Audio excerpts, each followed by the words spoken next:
মমিনুলের century, Shakib মিরাজের ঘূর্ণি, ভারত খেলল টি-20। এদিকে সাকিব মানেই কোহলির জম।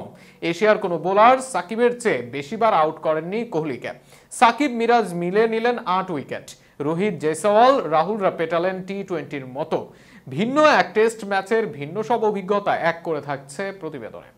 3 ওভারে 51 রান। আইপিএল নয়, বাংলাদেশ ভারতের ম্যাচে হয়েছে এমন ঘটনা, তাও আবার টেস্ট ক্রিকেটে। মমিনুলের 107 রানে ভর করে বাংলাদেশ যখন 233 রানে অল আউট হয়, তখনই শুরু হয় ভিন্ন এক টেস্টের স্বাদ। নিজেদের প্রথম ইনিংসে ব্যাট করতে নেমে টি-20 খেলা শুরু করে দুই ভারতীয় ওপেনার রোহিত শর্মা এবং জয়সওয়াল। তবে ইনিংস বড় করতে পারেননি রোহিত। 11 বলে 23 রান করে এই মারকুটে ব্যাটার আউট হলেও 50 তুলে নেন জয়সওয়াল। বাংলাদেশ ইন্ডিয়া দ্বিতীয় টেস্ট শুরু 27 সেপ্টেম্বর থেকে। খেলা দেখো বিঞ্জে মাত্র 19 টাকায়। তাকে যোগ্য সঙ্গ দেন শুভমান গিল।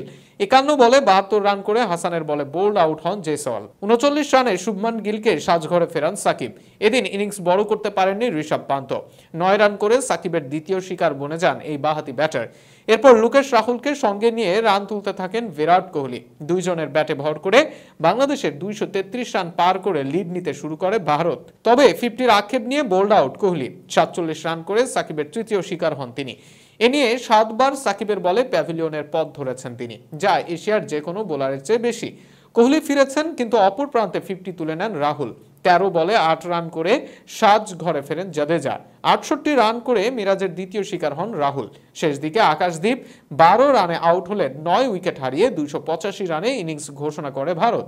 মিরাজ, সাকিব দুজনে 4 উইকেট করে নেন 8 উইকেট। এর আগে কানপুর টেস্টে টানা 2 দিন পর মাঠে নামার সুযোগ পেয়েছিল বাংলাদেশ, তবে ব্যাটিংয়ে নেমে সুবিধা করতে পারেনি টাইগাররা। 107 রান নিয়ে দিন শুরু করা বাংলাদেশ 233 রানে অল আউট হয়েছে। 107 রানে অপরাজিত ছিলেন মমিনুল হক। আজ বাংলাদেশের পর ভারতের ইনিংস শেষ করে আবারও মাঠে নামে বাংলাদেশ, যেখানে রান তোলার পরিবর্তে উইকেটে টিকে থাকার নিয়তেই ব্যাট করেন জাকির আর সাদমান, যে কারণে ম্যাচ সমতায় শেষ করার দিকে এগোচ্ছে দিন শেষে। সোমবার নিজেদের প্রথম ইনিংসে ব্যাট করতে নেমে 3 ওভার শেষে বা 18 বলে দলীয় অর্ধশতকে পৌঁছায় ভারত।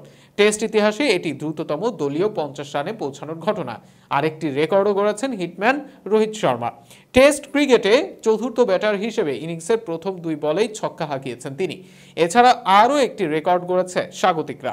দ্রুততম দলীয় 100 রেকর্ডও করেছে তারা। মাত্র 61 বলে, অর্থাৎ 10 ওভার 1 বলে দলীয় 100 পূর্ণ করেছেন রোহিত কোহলিরা, যা ছিল এক কথায় টি-20 স্টাইলের ব্যাটিং।